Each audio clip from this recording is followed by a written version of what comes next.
이제 성삼일 중에서 지난주에 성목요일까지 했었고요. 이제 성금요일부터 이어지는 것들을 우리가 함께 바라보아야 될 것 같습니다. 먼저 성금요일입니다. 성금요일은 1년 중에 유일하게 미사가 없는 날이죠. 이날 하는 건 저희가 예식이지 미사가 아닙니다. 그래서 우리가 성금요일 주님 순환 예식을 하게 되는데요. 우리 천주교, 그리스도교, 예수님을 믿는 모든 그리스도교를 생각할 때 제일 많이 사람들이 생각하는 상징물이 있다면 바로 십자가입니다.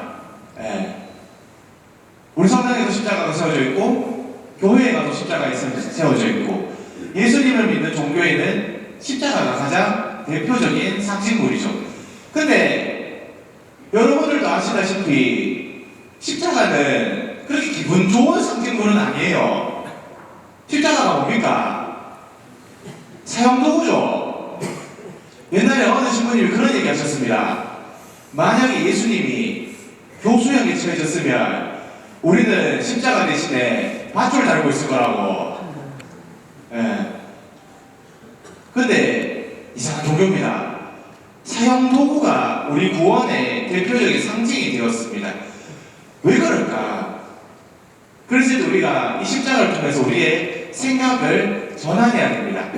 먼저 아주 옛날에는 하느님에 대해서 무서워했어요. 뭐 잘못하면 벌 주고 아프게 하고 막 노아의 방주 때 같으면 비 내려서 세상을 다 휩쓸어 버리고 그런 생각이 사실 바뀐 게 얼마 안 됐습니다. 저희 모친도 저한테 그런 얘기를 해요. 맨날 요새 신부님들이 사랑이신 하느님, 좋으신 예수님 얘기하는데 불편하대요. 맨날 뭐 잘못했습니다, 죄송합니다, 나 이렇게 열심히 살아야 영업 가고 천국 가는데 어떡합니까? 이렇게 맨날 배워왔는데 어느 날 갑자기 신부님들이 하느님 좋다하고 사랑이라 하니까 낯설대요. 여기 계신 분들도 그런 분들이 적지 않으리라고 생각해 봅니다. 그런데 지금은 우리는 하느님을, 예수님을 생각할 때 앞서 말했듯이 사랑이라고 표현합니다. 돌아가신 베네딕토 16세 교황님이 아주 유명한 신학자였습니다. 라친더 주기경 그리고 그 이전에 사제생활 때부터 아주 유명한 20세기 최고의 성학 중에 한 분이셨어요. 그래서 그 교황이 되고 처음 회칙을 낼 때 사람들이 엄청 기대했습니다. 이렇게 똑똑한 사람이 교황이 돼서 첫 회칙을 내면 어떤 얘기할까? 어떤 대단한 말을 해서 우리를 놀라게 할까? 기다렸는데 그때 교황님이 냈던 첫 회칙의 제목 아시는 분들 계실지 모르겠습니다. 하느님은 사랑이십니다. 그렇게 똑똑한 사람이 첫 책을 쓴 게 하느님이 사랑임을 이야기했던 거예요. 그렇게 예수님께서 우리의 고통을 함께 나누는 분이자 공감하고 연민하는 분이시다. 십자가는 인간에 대한 하느님의 사랑의 극치이자 하느님의 무한한 사랑을 드러내는 도구라는 겁니다. 공감한다는 말을 라틴어로 하면 쿰파시오네, 그러니까 꿈이란 말이 함께, 파시오네라는 말이 아파한다는 말이에요. 내가 네가 아플 때 같이 아파한다는 거예요. 그게 공감한다는 겁니다. 우리 텔레비 같은 거 보다가 누가 힘든 일 겪고 아픈 일 있고 하면은 뭐합니까? 울죠. 그게 공감하는 거예요. 저 사람이 힘든 어려움 아픔을 내가 같이 나눈다는 거예요. 그걸 누가 하냐? 하느님이, 예수님이 하고 있다는 거예요. 신이란 존재가 굳이 인간한테 공감할 필요가 없습니다.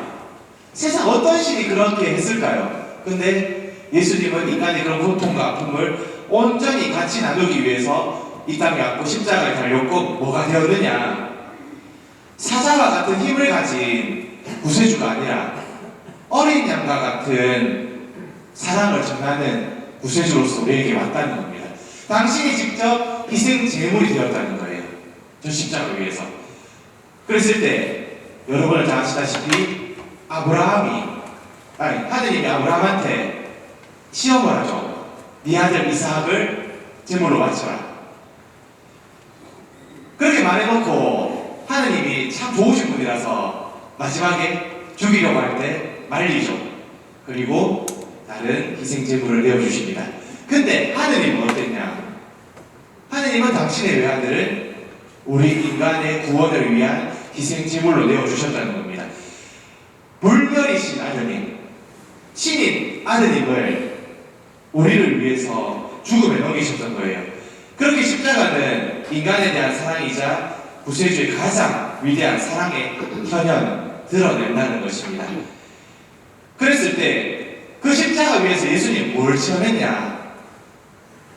하느님으로부터 사람들로부터 버림받음을 체험해요. 사람들로부터 버림받는 건 이미 익숙합니다. 사실 익숙해요. 근데 예수님은 항상 하느님과 함께였죠. 큰일 있을 때마다 기도하고 하느님하고 늘 함께였던 분이 그 마지막 순간 하느님으로부터 버림받는 체험을 가진 거예요. 하느님의 부재, 그 어둠을 체험하는 거예요. 저희 하느님 어찌하여 저를 버리시나이까? 그랬을 때 그 예수님이 그러한 버림받음을 체험했다는 것은 다름 아닌 우리도 그 체험을 하기 때문에 그 아픔까지도 함께 나누신다는 거예요. 여기서 여러분들 간혹 고해성사 때도 그런 고백을 하시는 분들이 계시지만 하느님이 없는 것 같아요. 하느님이 안 느껴집니다. 제가 이렇게 신앙생활 하는 게 맞을까요? 이런 분들 계세요. 저 역시도 하느님이 안 계시는 느낌을 겪어본 적이 있습니다. 그거는 모든 성인 성녀들이 한 번씩 겪어가는 길이에요. 여기 계신 분들 그런 생각 하시는 분들, 내가 신앙이 없는 게 아니라 성인 성녀 되어가는 겁니다. 축하드립니다. 그랬을 때 예수님이 그것까지도 우리랑 함께 하신다는 거예요. 당신이 보신 하나님의 부재, 버림받음을 느낄 필요도 없는 분이 우리를 위해서 그것까지 함께 체험하신다는 거예요. 왜? 그걸 통해서 정말 우리가 참 부활으로 나아갈 수 있음을 이야기하기 위해서. 그렇기 때문에 어찌 보면 성금요일 예식에서 성찬례가 같이 이루어진다는 것은 한편의 그런 부활과 그 예수님께서 우리와 함께하고 있다는 것을, 우리의 고통을 함께 나누고 있다는 걸 드러내는 일입니다. 어떻게? 당신이 우리한테 또 먹히는 걸로 인해서. 성금요일 예식 십자가 얘기하고요, 말씀 나누고 보편제한 기도만 하고 끝낼 수 있어요. 근데 왜 굳이 그 전날 만찬미사 때 성찬례 할 때 성체 잔뜩 축성해놓고 우리가 금요일까지 나눠 모시냐? 그 이유는 예수님께서 돌아가시는 그 순간까지도 우리한테 양식에 대해서 먹히는 그 사랑을, 십자가의 그 사랑을 직접 드러내는 겁니다. 그렇기 때문에 성금요일이 우리에게 너무나도 소중하고 특별한 날인 거예요. 그랬을 때 이제 우리는 돌아가신 예수님을 마주하게 됩니다. 지나가고 있는데 성토요일에 어둠과 밝은 무덤의 고요와 구원의 소국이라고 합니다. 이제 예수님 돌아가셨어요. 안 계십니다. 무덤에 계세요. 오늘 라자로 이야기할 때도 느끼지만 마르타는 이미 오빠가 죽었습니다. 무덤에 묻혔어요. 다시 살아나는 생각 자체를 못합니다. 우리도 그렇잖아요. 무덤에 묻히면 끝난 거죠. 특히 옛날 한국 무덤 어디다가 모셨어요? 첩첩산중이 산기슭에 그나마 양지 바른 곳에 갈 때 그냥 안 갑니다. 빙빙 돌아갑니다. 왜냐? 그 영혼이, 소위 말해서 귀신이 못 찾아오게 하려고. 무서우니까. 그 무덤에서 나와서 내한테 온다는 걸 상상하고 싶지 않으니까. 그렇게 무덤이란 곳은 마지막의 장소입니다. 모든 게 끝난다고 생각되는 장소예요. 그러한 순간들이 우리의 삶에도 있어요. 그런 예수님, 하느님이 전혀 느껴지지 않는 아무것도 없는 삶이 앞서 우리 개인의 삶에도 있지만 이 사회 안에도 존재합니다. 뭐냐? 예를 들어서 전쟁 같은 것들. 지금 우리는 멀리 살아서 못 느끼지만 중동은 어떻겠어요? 하루하루가 지옥입니다. 얼마나 고통스럽겠어요? 내 옆 사람이 지금 죽어가고 있어. 어제 같이 또 연락했던 사람이 오늘 연락이 안 돼. 그게 무덤이 아니고 뭐겠어요? 사회 전체가, 전 세계가 겪었던 게 있죠. 한 6년 전에 코로나 팬데믹.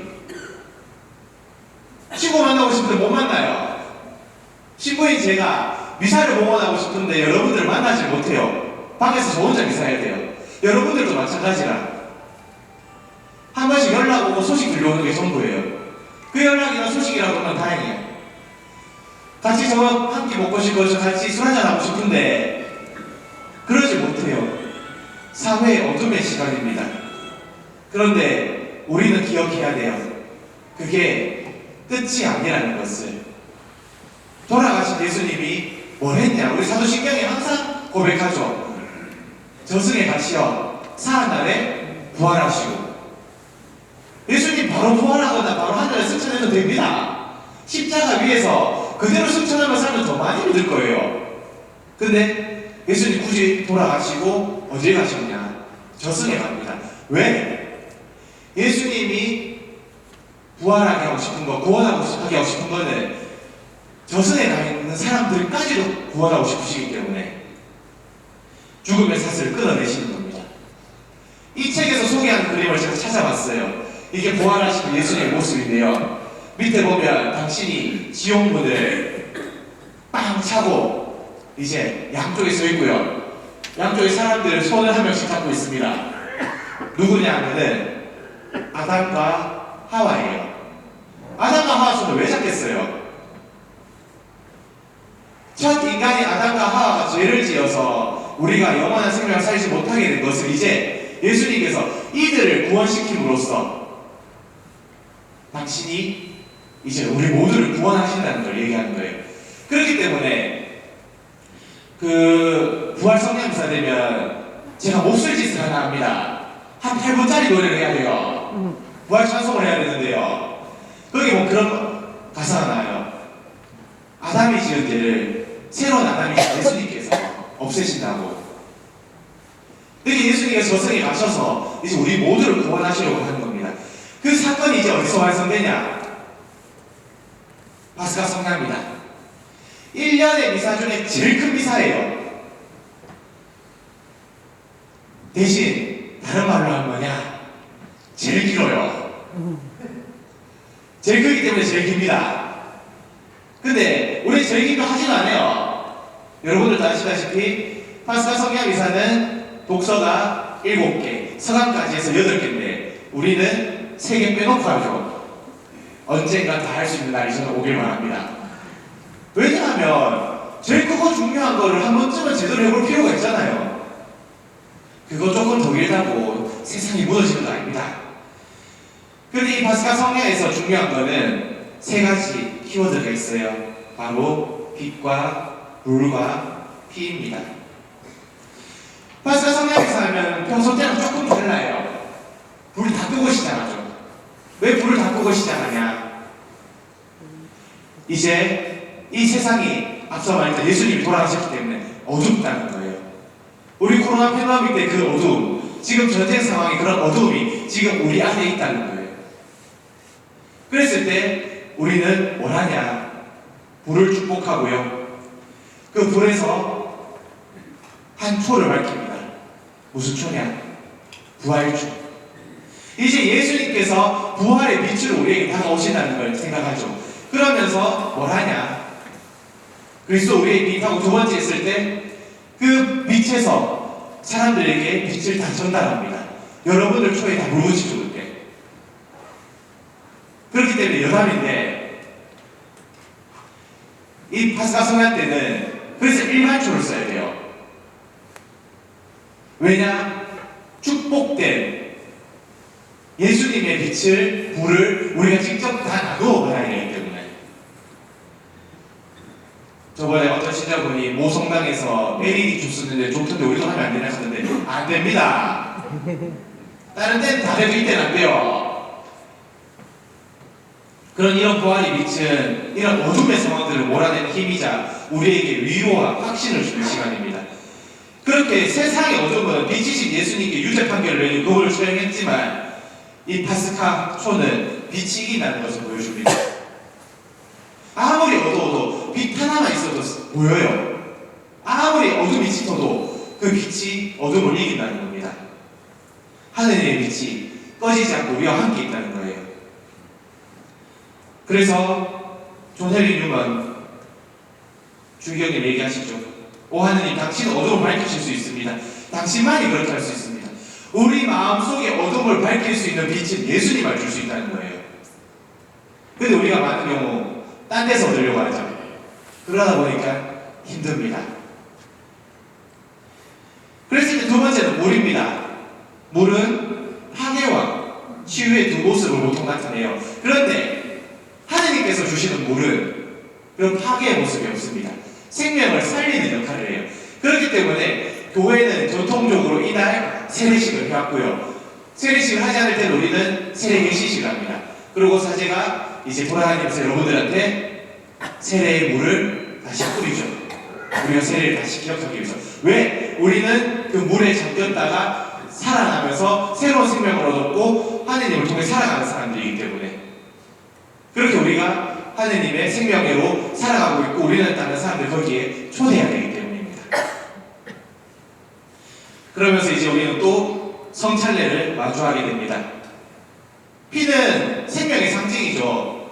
그래서 지금도 많은 사람들이 수술하거나 이러면은 뭐가 필요해요? 피가 필요하고, 그 피가 필요하기 때문에 우리 뭐 해야 됩니까? 헌혈해야 되죠. 물론 여기 계신 분들 대부분은 못합니다. 나이 때문에 아니면 다른 직업 때문에. 제가 열심히 할게요. 그랬을 때 이 피를 우리는 뭐로 대신하냐? 포도주로 하죠. 그래서 포도주는 뭐냐? 포도를 압착시켜서 얻는 거잖아요. 발효시키고. 정화 압착이라는 순환을 거쳐야 포도주를 얻는 것처럼 십자가의 순환을 통해서 우리는 완성된 신적인 생명을 나누어 받게 되는 겁니다.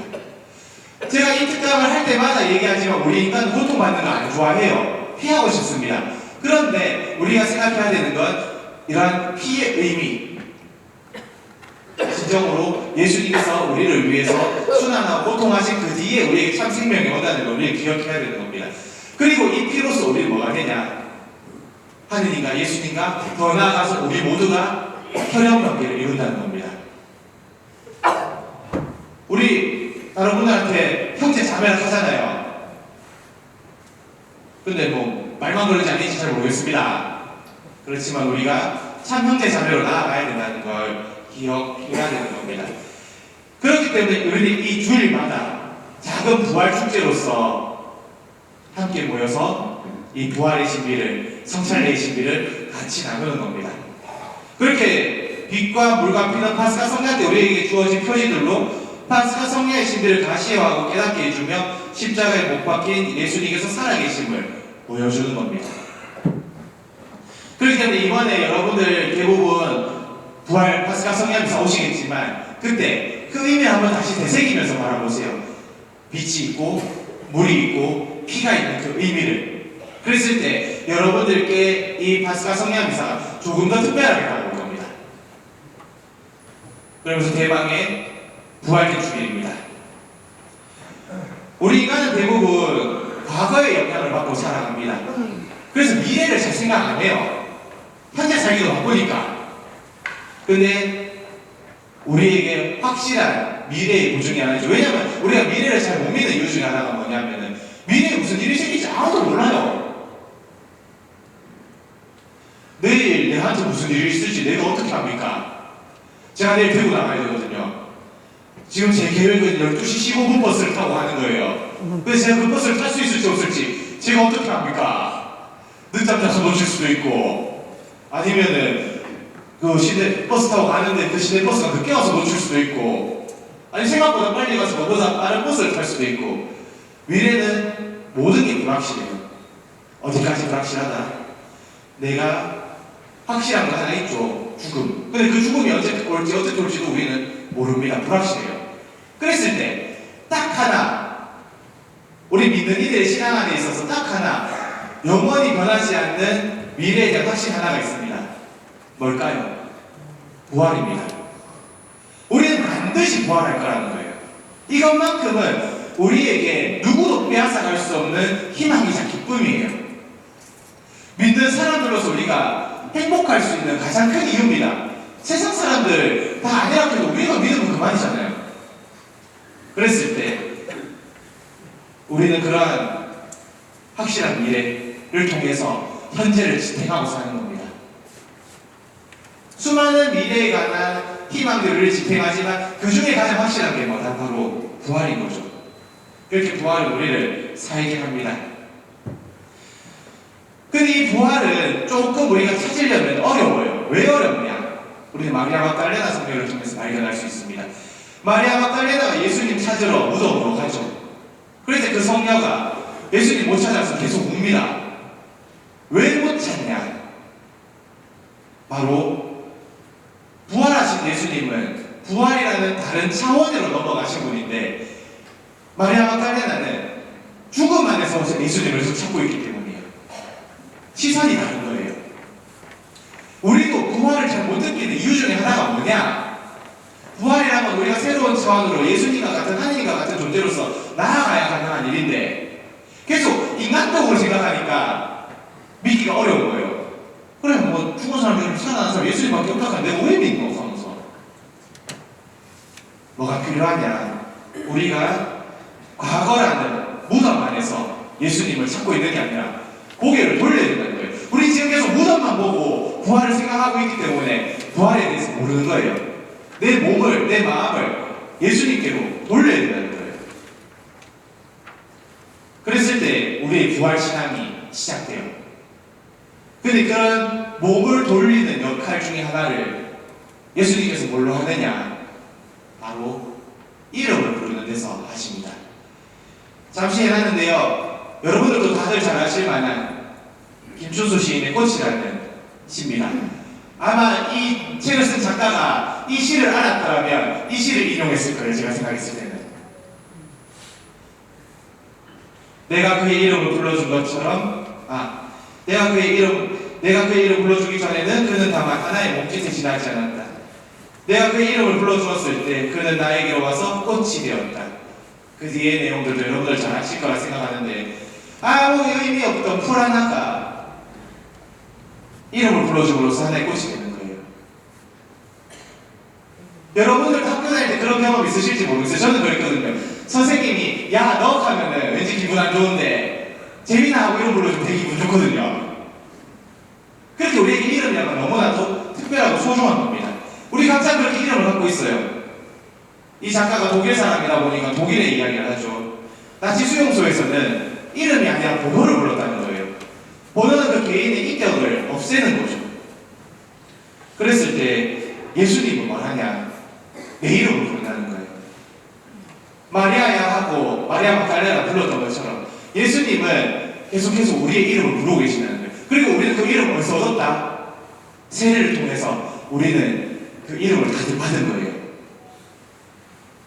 근데 꼭 그런 분들 있습니다. 지문이 막상 세례 받고 보니까 지금 이 이름이 마음에 안 들어요. 바꾸면 안 되나요? 못 바꿉니다. 교회 규정상 바꿀 수 없어요. 바꿀 수 있는 방법 두 가지 있습니다. 뭐냐? 첫 번째, 수도자가 되는 겁니다. 이 중에 99%는 실패했습니다. 또 다른 방법 하나 뭐냐? 교황님 되는 겁니다. 다 실패했습니다. 못 바꿉니다. 성사를 통해서 우리가 예수님을 통해서 이 이름을 새롭게 받은 거예요. 예수님이 나한테 선물해 주신 거예요. 내가 선택한 것 같지만 예수님이 나한테 선물해 주신 겁니다. 그리고 예수님이 항상 내 이름을 그걸로 부르고 있어요. 내가 그거 바꾸면 예수님이 나 불러도 못 알아듣습니다. 그랬을 때 이 이름이라는 것은 죽음을 건너서 인격적인 만남으로 우리를 부활으로 이끄는 것입니다. 그렇게 우리는 내가 받은 이름을 소중하게 여기게 돼요. 그렇게 세례를 받는다는 것은 그리스도와 함께 묻지마 그리스도와 함께 새 삶으로 부활하는 겁니다. 앞서 말했듯이 세례 때 우리 지금 이렇게 이마에 물을 붓지만 원래는 침례 물에 잠겼다가 일어나야 되죠. 뭐냐? 내가 죽음에서 새로운 생명으로 일어나는 겁니다. 하느님의 자녀로 새롭게 태어난 거예요. 우리 그렇게 새롭게 태어난 거예요. 그랬기에 초대교회에서는 이 교도적인 직업들, 배우, 검투사, 정성가, 창녀, 포주 등은 이 직업을 포기해야 세례를 줬어요. 배우는 제가 왜 그런가 궁금해서 찾아봤는데요. 우리 지금 배우 얼마나 좋아요. 맞잖아요. 왜 그랬나 봤는데 그때 당시에 배우들은 우리가 지금 생각하는 배우랑 달랐대요. 그때 당시에 대부분 연극이나 희극이 뭐였냐면은 우리 소위 잘 아는 그리스 로마 신화의 내용들, 그게 뭐예요? 그쪽 신에 관한 영역이잖아요. 그러니까 이교도 신을 생각하는 연극이나 이런 걸 하기 때문에 배우가 세례를 받지 못했던 거예요. 지금의 개념하고 다릅니다. 어쨌든 이런 직업을 그만둔다고 해야지만 세례를 줬던 거예요. 다른 말로 뭐냐? 네가 지금 죽을 각오가 돼 있어야 된다는 거예요. 이게 자기 생업이면 내려놓기 쉽지 않잖아요. 근데 뭐냐? 네가 정말 예수님을 따르는 참 부활의 삶으로 나아가려면 네가 이런 지금 올바르지 못한 직업을 그만둘 그런 각오와 희생, 노력이 있어야 가능하다는 겁니다. 그렇다면 지금 이제 우리한테 돌아와요. 과연 나는 그만큼 내가 살아가는 악습이나 잘못들, 부족함을 버리고 참 부활으로 나아가고 있는가? 그래서 우리 지금 하는 거 뭐예요? 성사 보잖아요. 항공성사 보고 오해성사 봄으로써 그런 나의 잘못을 비워내고 부활으로 나아가려는 겁니다. 그렇게 마리아 막달레는 예수님을 처음으로, 부활하신 예수를 처음 만났고요. 그녀는 이제 세상 사람들에게 예수님을 전했죠. 그렇다면 우리도 마찬가지여야 됩니다. 우리도 그렇게 예수님의 이름을 듣고 부름받고 있기 때문에 우리가 뭘 해야 되냐? 이제 예수님을 세상에 전해야 돼요. 뭐냐? 어떻게 내가 그 삶을 삶으로써 사람들에게 희망이 되고 위로가 되고 공감하고 도움이 되는 삶을 통해서 우리가 그걸 살아야 되는 겁니다. 우리 매스컴이나 이런 거 보면은 꼭 신부수련이 아니더라도 또 통신도 중에도 우리에게 귀감이 되는 분들 보면서 희망을 얻고 기쁨을 얻고 또 그걸 보고 많은 사람들이 신앙을 가지기도 하잖아요. 그랬을 때 내가 그걸 살아야 된다는 거예요. 왜 살 수 있냐? 왜 살아야 되냐? 그게 우리에게 새로운 생명, 부활을 선물하기 때문에. 부활절 지낸다고 부활 사는 게 아니고요. 내 매 순간의 삶에서 그걸 살아야 되는 겁니다. 그랬을 때 이렇게 3주간의 특강을 여러분들께 나누어 드리면서 제가 첫째 주에도 말씀드렸던 이야기지만 지금 전 세계적으로 참 많은 사람들이 아픔과 고통을 겪고 있죠. 그랬을 때 먼저 그들에게 하느님의 자비와 사랑과 예수님의 부활의 기쁨이 잘 전달될 수 있으면 좋겠습니다. 그리고 우리 각자의 삶에도 분명 이 자리에 나오는 분들 그리고 이 자리에 나오지 못하는 분들 삶에도 앞서 말했던 예수님이 전혀 느끼시지 않고 내 삶에 너무 고통스러운 어둠의 시간들이 있을 거예요. 그것을 이겨내고 나아갈 수 있는 부활의 빛이 있었으면 좋겠습니다. 그리고 지금 내가 행복하다면 내가 부활의 기쁨을 누리고 있다면 그거를 나만 가지고 있지 말고 그것을 겪지 못하는 고통받고 있는 이웃들을 위해서 기도하고 나눌 수 있는 우리가 됩니다. 그게 우리가 이 미사에 나오고 성찬례에 참여하고 예수님의 몸을 받아 모시고 십자가에 달린 예수님 바라보면서 기도하는 이유인 거예요. 그렇게 우리가 부활의 삶을 한 사람이라도 열심히 살아간다면 예수님 얘기하시죠. 미랄 하나가 떨어져서 썩어 묻히면 많은 열매를 맺고 그 열매를 통해 그 열매를 우리가 지금 이제 맺어야 되는 거예요. 여러분들이 각자의 삶에서 내 가족들에게, 내 친구들에게, 내 이웃들에게 그런 예수님의 열매가 될 수 있는 신앙이 되길 바라면서 지금까지 경청해 주셔서 감사하고 잠시 묵상하고 미사 계속 공헌하도록 하겠습니다.